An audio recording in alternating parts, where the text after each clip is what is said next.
ফাঁসির মঞ্চে নিয়ে ফাঁসি দেওয়া হয়, রিমান্ডে দেওয়া হয়, আইনা ঘরে রেখে যদি 8 বছর 10 বছর চোখ বেঁধে রাখা হয়, নামাজ যদি না পড়তে দেওয়া হয়, তারপরে আমরা কোরআনের কথা বলবো।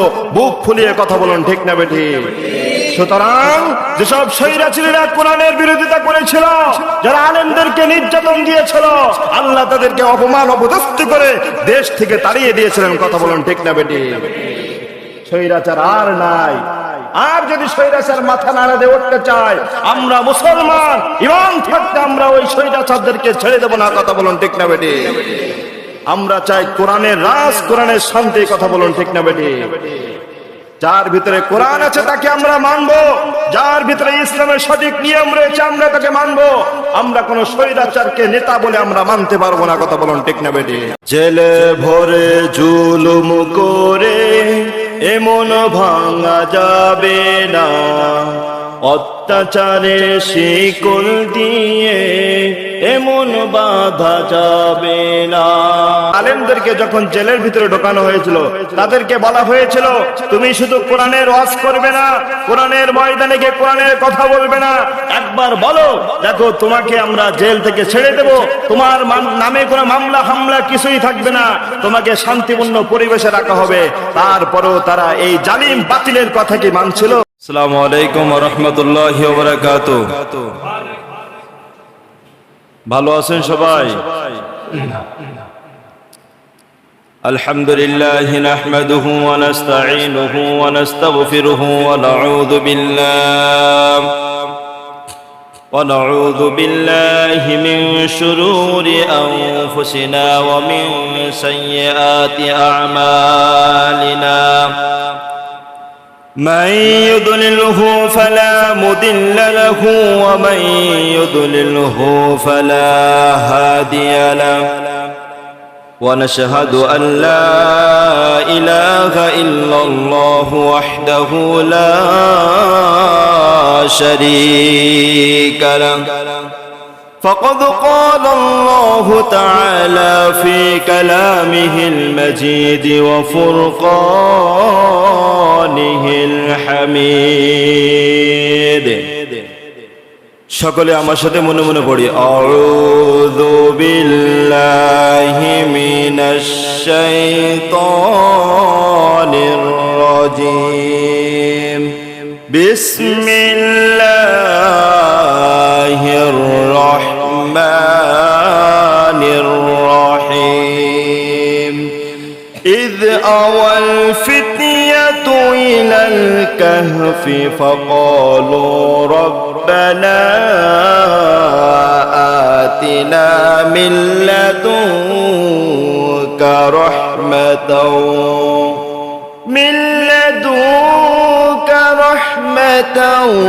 وهيئ لنا من أمرنا رشدا. وقال رسول الله صلى الله عليه وسلم من قرأ قرآنا فاستدخله فأحل حلاله وحرم حرامه أدخله الجنة وشفعه في حشرة من أهل بيته كلهم قد وجبت له النار.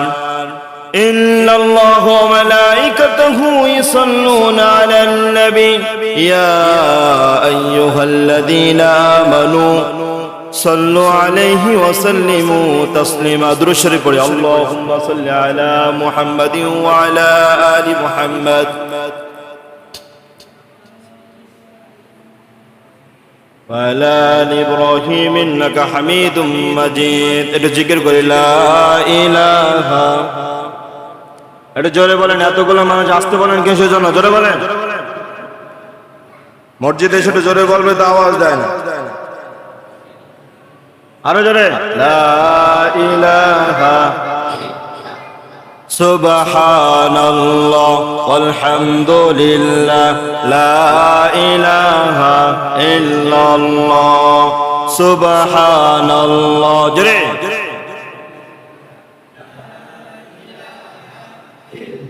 আসমানে আল্লাহ, জমিনে আল্লাহ, হায়াতে আল্লাহ, মাউতে আল্লাহ লা ইলাহা।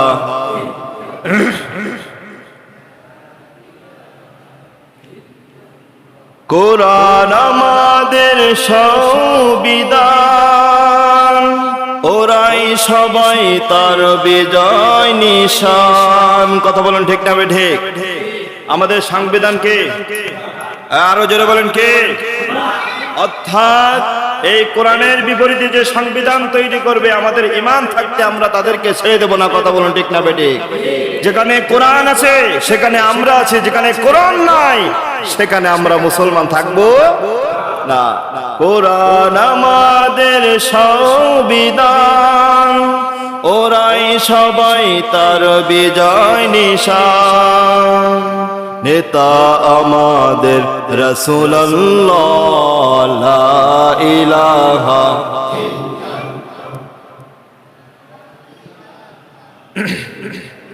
জেলে ভরে জুলুম করে এমন ভাঙা যাবে না, অত্যাচারের শিকল দিয়ে এমন বাঁধা যাবে না। কথা বলুন ঠিক না বেঠে? জেলে ভরে জুলুম করে এমন ভাঙা যাবে না, অত্যাচারের শিকল দিয়ে এমন বাঁধা যাবে না। কত আলেমদেরকে জেল খাটতে হয়েছে কোরআনের কথা বলার কারণে। কথা বলুন ঠিক না বেঠিক? একজন আলেমকে ধরে জেলের ভিতরে ঢোকানো হয়েছে, রিমান্ডে দেওয়া হয়েছে।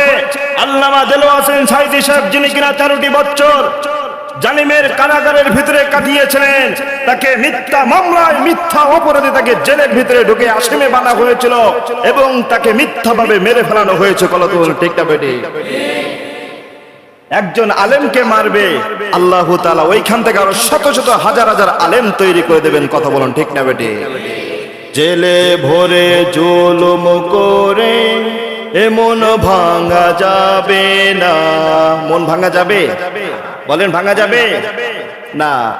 আল্লাহর ওলিদেরকে, বড় বড় আলেমদেরকে যখন জেলের ভিতরে ঢোকানো হয়েছিল, তাদেরকে বলা হয়েছিল তুমি শুধু কোরআনের ওয়াজ করবে না, কোরআনের ময়দানে গিয়ে কোরআনের কথা বলবে না, একবার বলো দেখো তোমাকে আমরা জেল থেকে ছেড়ে দেব, তোমার নামে কোনো মামলা হামলা কিছুই থাকবে না, তোমাকে শান্তিপূর্ণ পরিবেশে রাখা হবে।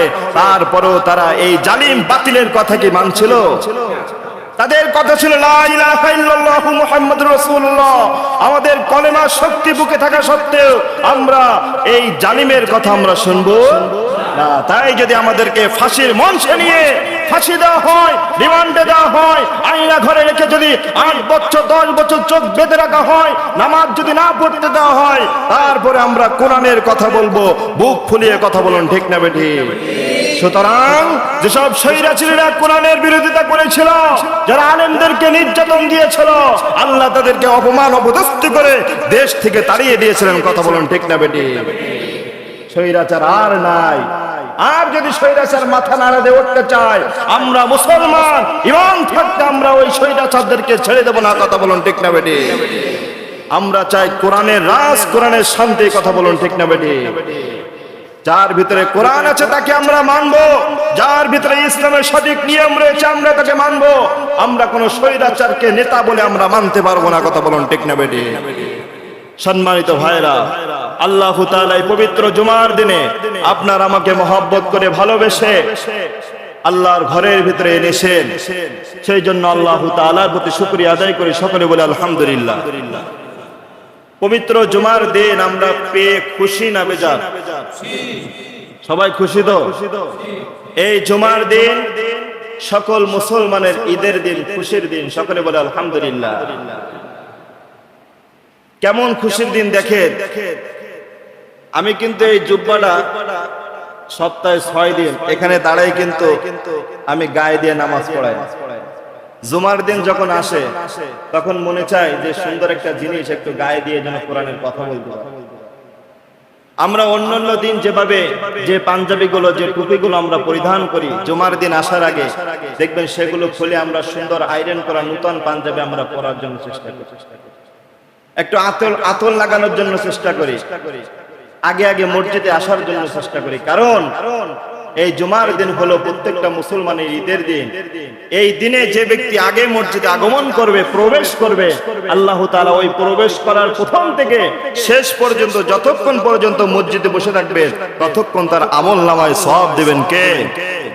আল্লাহ। অনেকেই আছে যে জুমার আজান দেশে যাও একটু পরে যাবেন, একটু পরে করতে করতে কি খুতবার 7-8 মিনিট আগে চলে আসে, 5 মিনিট আগে চলে আসে, অথচ সে কি কোরআনের কথা শুনতে পারলো? না। কোরআনের কথা যে শুনবে এবং সে যে মানবে তার ভিতরে ইমানের জজবা তৈরি করে দেবেন কে? আল্লাহ। আর কোরআনের কথা না শুনতে শুনতে এমন একটা অবস্থা হয়ে যায়, এক সময় দেখা যায় ওই সকল মানুষ আলেমদের কোরআনের কথা তাদেরকে ভালো লাগে না। কথা বলেন ঠিক না বেঠিক? আল্লাহ তাআলা এই জুমার দিন আপনার আমার জন্য কবুল করো, চিৎকার দিয়ে বলেন আল্লাহুম্মা আমিন। সেই নবীর উপরে দরুদ পাঠ করে, যে নবীর দ্বারা আমরা পবিত্র কোরআন মাজিদ পেয়েছি, যে নবীর উপরে আল্লাহ তাআলা এই কোরআন নাজিল করেছিলেন, যে কোরআন পেয়ে মানুষ হারামকে বাদ দিয়ে হালালের দিকে চলে এসেছিলেন, যে কোরআনকে পেয়ে মানুষ অন্ধকার যুগ থেকে আলোর যুগের দিকে এসেছিলেন, যে কোরআনে দাওয়াত দেওয়ার কারণে আপনার আমার নবীর মাথা মোবারক ভেঙে গিয়েছিলেন, দাঁত মোবারক ভেঙে গিয়েছিলেন, যে নবী কোরআনে দাওয়াত দেওয়ার কারণে নির্যাতিত হয়েছিলেন, যে নবী কোরআনে দাওয়াত দেওয়ার কারণে তাকে জাদুকর বলা হয়েছিল, তাকে পাগল বলা হয়েছিল, সেই নবীর উম্মত আপনার আমাকে কবুল করেছেন কে? সেই নবীর উপরে কোরআন নাজিল করেছেন কে? আল্লাহ নাজিল করেছেন। সেই নবীর উপরে দরুদ পাঠ করে সাল্লাল্লাহু আলাইহি ওয়াসাল্লাম সেই সব শহীদদের কথা স্মরণ করে, যেসব শহীদরা এই কোরআনের জন্য জীবন দিয়েছিলেন, ইসলামের জন্য জীবন দিয়েছিলেন, আলেমদেরকে জেলখানায় যখন ঢোকানো হয়েছিল তখন তারা কোরআনের জন্য ময়দানে নেমে তারা বলেছিল নারায়ে তাকবীর আল্লাহু আকবার বলার কারণে বাতিলদের বুলেটের গুলিতে যারা শহীদ হয়েছিলেন, এবং আল্লামা দেলোয়ার হোসেন সাঈদী সাহেব 13টি বছর জেলখানার ভিতরে কাটিয়ে যে ব্যক্তি শহীদ হয়েছিলেন, আবু সাঈদ নামক যে যুবক কোরআনের রাজ কায়েম করার জন্য, স্বাধীন বাংলাদেশ কায়েম করার জন্য শহীদ হয়েছিলেন, আমরা সেই সব শহীদদের প্রতি শ্রদ্ধা কামন করে কথা বলুন ঠিক না বেঠিক? সুতরাং যারা কোরআনের জন্য শহীদ হবে তাদের জন্য আমাদের সব সময় দোয়া থাকবে, কথা বলুন ঠিক না বেঠিক? আল্লাহ আমাদেরকে আল্লাহ তাআলা ওই শহীদি মর্যাদার আল্লাহ তাআলা ব্যক্তি হিসেবে আমাদের কবুল করুক, বলেন আমিন। সম্মানিত ভাইরা, শুধু শহীদ নয়, শহীদ বললে শহীদ নয়, শহীদের মর্যাদা উচ্চভাবে দান করেছেন কে? জোরে বলেন কে? আপনি আমি খাইলাম দাইলাম ঘুরলাম পেট মোটা করলাম, সমাজে বললাম আপনি আমি বড় নেতা, সমাজে আপনি আমি নেতামি দেখালাম, ওইভাবে মারা গেলাম, ওইটা কি শহীদ মৃত্যু হলো? অথচ সেই নেতা 5 ওয়াক্ত নামাজ মসজিদে একদিন পড়েও, জুমার নামাজও পড়ে না, সঠিক কথা বলবে, হালাল কথা বলবে, কোরআনের কথা বলবে, তাও বলে না, তাও বলে না। আমরা ওই সকল নেতা থেকে, যেসব নেতা রয়েছে যারা জনাবে মুহাম্মদ রাসূলুল্লাহ সাল্লাল্লাহু আলাইহি ওয়াসাল্লামের মতো কোরআনের দাওয়াত দিয়েছিলেন, ইসলামের কথা বলেছিলেন, বলার কারণে নির্যাতিত হয়েছিলেন, এই সকল নেতা কোথায় রয়েছে? আমরা তাদের পথ অনুসরণ করব, কথা বলুন ঠিক না বেঠিক? যুগে যুগে যারা কোরআনের কথা বলার কারণে নির্যাতিত হয়েছিলেন, আমরা সকলে জানি।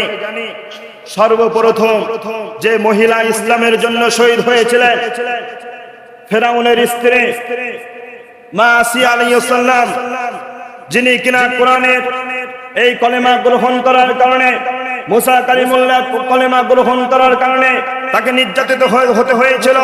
ফেরাউন তার স্বামী তাকে বলেছিল যে তুমি এই কলেমা বাদ দিয়ে, ইসলাম বাদ দিয়ে তুমি বলো যে তুমি এখনো কাফেরদের সঙ্গে রয়েছো, আমাদের সাথে রয়েছো, যদি একবার বলো তাহলে তোমাকে এই বর্তমান যুগে গাড়ি বাড়ি টাকা পয়সা দিয়ে ভরপুর করে দেওয়া হবে। ওই সময় বলা হয়েছিল, আসিয়া বলছিল যে আমাকে যদি শহীদ করে ফেলাও তারপরে আমি এই কোরআনের পথ থেকে সরব না, ইসলামের পথ থেকে আমি সরে যাব না। তাকে কাফেরেরা কি করলো? গরম বর্ষা দিয়ে তার লজ্জা স্থানে আঘাত করে তাকে জমিনে মেরে ফেলানো হয়েছিল।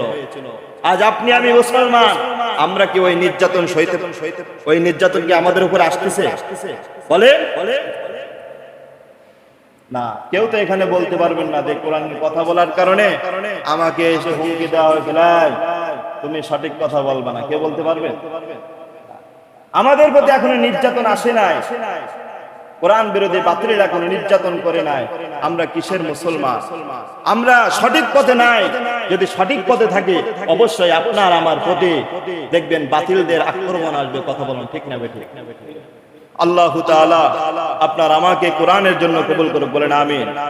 সম্মানিত ভাইরা, আল্লাহু তাআলা পবিত্র কোরআন মাজিদের ভিতরে 15 নম্বর পারার সূরা নাম্বার 18 পবিত্র কোরআন মাজিদে 1 থেকে 114টি সূরা নাজিল করেছিলেন কে? জোরে বলেন কে?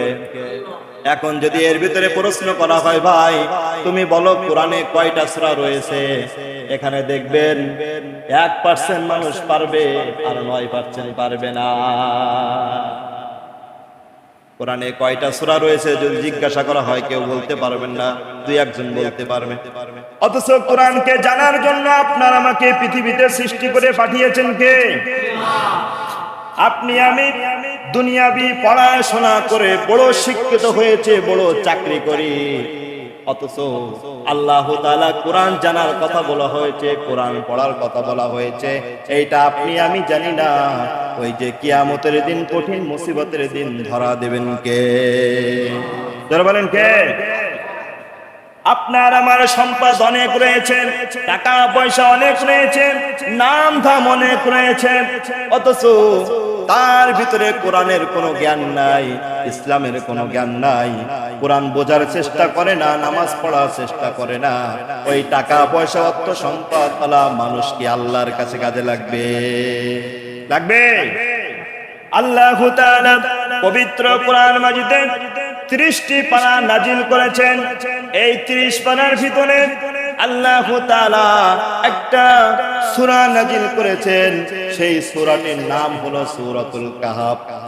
এই সূরা কাহাফ আপনি আমি বাড়িতে গিয়ে যদি পবিত্র কোরআনে খুঁজে দেখি তাহলে 18 নাম্বার সূরায় গিয়ে এই সূরা কাহাফ খুঁজে পাবো। আল্লাহু তাআলা বলেছেন, إذ أوى الفتية إلى الكهف فقالوا, আল্লাহু তাআলা বলেছেন যখন যুবকরা গুহায় আশ্রয় নিল এবং বলল, আল্লাহু তাআলা বলেছে রব্বানা আতিনা মিন লাদুনকা রাহমাতাও ওয়া হাইয়্ লানা মিন আমরিনা রাশাদা। আল্লাহু তাআলা বলেছেন, হে আমাদের রব, আমাদেরকে আপনার পক্ষ থেকে রহমত দিন এবং আমাদের জন্য আমাদের কর্মকাণ্ড সঠিক করে দিন। কিছু যুবকেরা আল্লাহর কাছে বলল, ইদা ইয জাআল ফিতনাতু ইলাল কাহফি ফাকালু, যুবকরা বলল, যখন যুবকরা গুহায় আশ্রয় নিল, আল্লাহু তাআলার কাছে বলল, আল্লাহ আপনার আশ্রয় আমাদের জন্য কবুল করুন, কারণ আপনি আমি জানি ওই যে 7 জন যুবক যারা কোরআনের আইনকে বাস্তবায়ন করার জন্য, কোরআনের আইনকে কায়েম করার জন্য নির্যাতিত হয়েছিল, হওয়ার কারণে তারা দেশ ত্যাগ করেছিল, তারা এলাকা ত্যাগ করেছিল।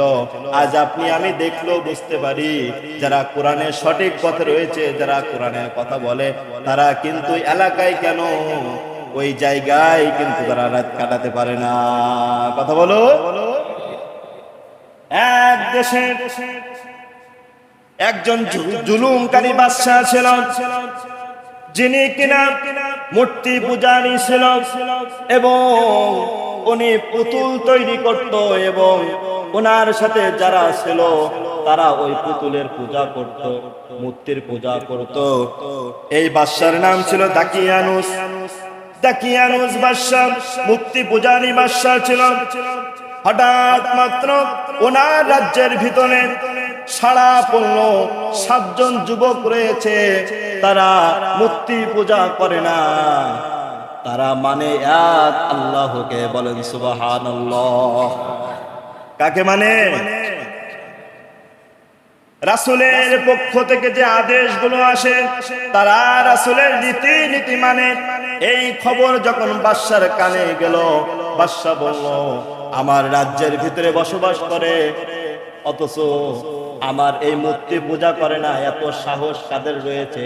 যাও যাও তাদেরকে গ্রেফতার করে আমার কাছে ধরে নিয়ে আসো। আমার কাছে কি করে নিয়ে আসো? ধরে নিয়ে আসো।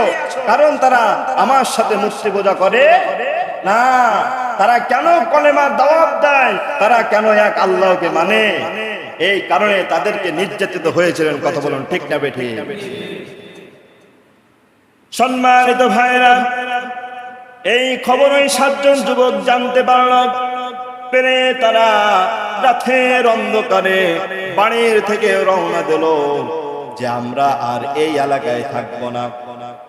সন্ধ্যা হইতে হইতে আমরা এলাকা ছেড়ে অন্য জায়গায় পালাবো, হয়তো গুহায় চলে যাব, না হয়তো আমরা জঙ্গলের ভিতরে গিয়ে অবস্থান করব। এইভাবে তারা রাতের অন্ধকারে রওনা দিতে দিতে কিছু দূর সামনে গিয়ে দেখেন হঠাৎ মাত্র তাদের সাথে একটা কুকুর চলে আসছে। এই কুকুরটি তাদের পিছন পিছন যাচ্ছে। তাদের ভিতরে তো ভয় রয়েছে যে আমাদের খবর যদি বাদশা দাকিয়ান জানতে পারে, ওই মূর্তি পূজারী বাদশা যদি জানতে পারেন, তাহলে তো আমাদের রেহাই নাই, আমাদেরকে মেরে ফেলানো হবে। ওই কুকুরটিকে বারবার সরানো হচ্ছে, তবে ওই কুকুর তাদের পিছ থেকে একটুও যায় না। সুবহানাল্লাহ। তারা অনেক রাগান্বিত হলেন। কিছু দূর সামনে গেলেন, কুকুরটি জবান খুলে বলল, আমি তোমাদের সাথে রয়েছি, কারণ আল্লাহকে যারা ভালোবাসে আমি কুকুরও তাদেরকে ভালোবাসি। বলেন তো ওই কুকুরের জবানে যে কথার আওয়াজ দিয়েছিলেন কে? তারা অবাক হয়ে গেলেন, একজন কুকুর তার কিভাবে আওয়াজ এসে কথা বলে? তারা বলতেছেন হয়তো আল্লাহর দেওয়া নিয়ামত। কুকুরটি বলল, যাও যাও তোমরা 7 জন যুবক যাও, গিয়ে সামনে দেখো একটা পাহাড় রয়েছে, ওই পাহাড়ের গুহায় গিয়ে তোমরা ঘুমিয়ে পড়ো। সুবহানাল্লাহ। পাহাড়ের গুহায় গিয়ে ঘুমিয়ে পড়ো। 7 জন যুবক কুকুরের কথা শুনে ওই যে গুহায় গিয়ে ঘুমিয়ে পড়লেন। আর কুকুরটি গুহার সামনে শুয়ে শুয়ে ডিউটি করতেছে। এইভাবে একদিন নয়, 2 দিন নয়, ওই মানুষগুলো ঘুমিয়েছিলেন 309 বছর। সুবহানাল্লাহ। ওই যে পাহাড়ে শুয়ে পড়লেন, ঘুম চলে আসলো। এইভাবে 309 বছর ঘুমিয়ে থাকলেন পাহাড়ের ভিতরে। 309 বছর পরে হঠাৎ মাত্র জাগলো, জেগে দেখলো ওই কুকুরটাও ঘুমিয়ে আছে। তাদেরকে ক্ষুধা লাগলো। একজন বলল, আমাদেরকে ক্ষুধা লেগেছে। ওই ব্যক্তি কিছু টাকা নিয়ে বাজারে গেল। বাজারে গিয়ে কিছু খাবার কেনার সময় যখন দোকানদারকে টাকা দেওয়া হলো, তখন দোকানদার দেখলো এই টাকা তো আমার, এই টাকা তো এই বর্তমান যিনি প্রধানমন্ত্রী রয়েছে, এই বর্তমান প্রধানমন্ত্রীর টাকা নয়, এই টাকা ছিল বাদশা দাকিয়ানুর, যিনি কিনা মূর্তি পূজারী ছিলেন, জুলুমকারী ছিলেন। হঠাৎ মাত্র যুবককে ধরা হলো, ও যুবক, তুমি কত বছর আগের টাকা পেয়েছ? তোমাকে ধরে নিয়ে বর্তমান বাদশার কাছে গেল। বাদশাকে বলল, এই যুবককে পাওয়া গিয়েছে।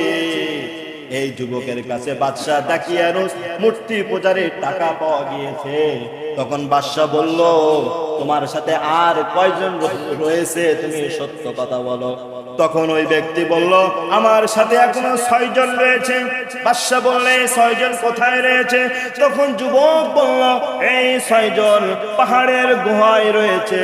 বাদশা বলল, ও নগরবাসীরা, সবাই একত্রিত হয়ে যাও। সবাইকে নিয়ে ওই গুহার দিকে যখন যাইতেছিলেন, গিয়ে সামনাসামনি চলে আসলো। ওই যুবক বলল, আপনারা এখানে দাঁড়ান, আমি গিয়ে ওই গুহাবাসীর সকলকে খবর দিয়ে আসি। যখনই গুহার ভিতরে যুবক প্রবেশ করলেন, করার পরে আল্লাহ তাআলা বললেন, এই যুবকেরা কোরআনের কথা বলার কারণে, এক আল্লাহকে মানার কারণে, রাসূলের আইন মানার কারণে তারা নির্যাতিত হয়েছিল। এদেরকে যদি বাদশা ধরে নির্যাতন দেয় তাহলে তো এরা মারা পড়ে যাবেন। আল্লাহ তাআলার সাথে সাথে ওই 7 জন যুবকের মৃত্যু ওই গুহার ভিতরে আল্লাহ দিয়ে দিয়েছিলেন। ওই গুহার নাম হয়েছিল আসহাবে কাহাব। বলেন সুবহানাল্লাহ। আসহাবে কাহাবের ঘটনা। তারপরে যখন ওই বাদশা লোকজন নিয়ে গুহার দিকে গেল, যাওয়ার পরে অনেক খোঁজে, খুঁজতে খুঁজতে ওই গুহার পায় না। কারণ যারা আল্লাহর কথা বলার কারণে, রাসূলের আইন মানার কারণে, কলেমা দাওয়াত দেওয়ার কারণে যারা মৃত্যুবরণ করে তাদের মৃত্যু শহীদের মৃত্যু হিসেবে কবুল করেন কে? যারা কোরআনে কথা বলার কারণে নির্যাতিত হয় তাদেরকে হেফাজত করেন কে? আল্লাহ। যারা কোরআনে কথা বলার কারণে বাতিলদের কাছে মৃত্যুবরণ হয় তাদের মৃত্যুকে শহীদ মৃত্যু হিসেবে কবরকে শান্তি করে দেন কে? আল্লাহ। সম্মানিত ভাইয়েরা, আপনি আমি মুসলমান, আপনার আমার কাজ ওই সকল 7 জন ব্যক্তির মতো আপনার আমাকে কলেমাওয়ালা মুসলমান হতে হবে। হাজারো নির্যাতন আসবে, তারপরও আমাদের এই ঈমানকে আমরা নরম করব না, ঈমানকে মজবুত রাখতে হবে। মজবুত রাখলে ভালোবাসবেন কে? আল্লাহ তাআলা। আপনি আমি মুসলমান, আমাদের সকলকে ঈমানকে মজবুত ওয়ালা মুসলমান হিসেবে কবুল করে বলেন আমিন। ওয়া আখিরু দাওয়ানা আলহামদুলিল্লাহি রাব্বিল আলামিন। যারা 4 রাকাত কবুল জুমার নামাজ পড়েন।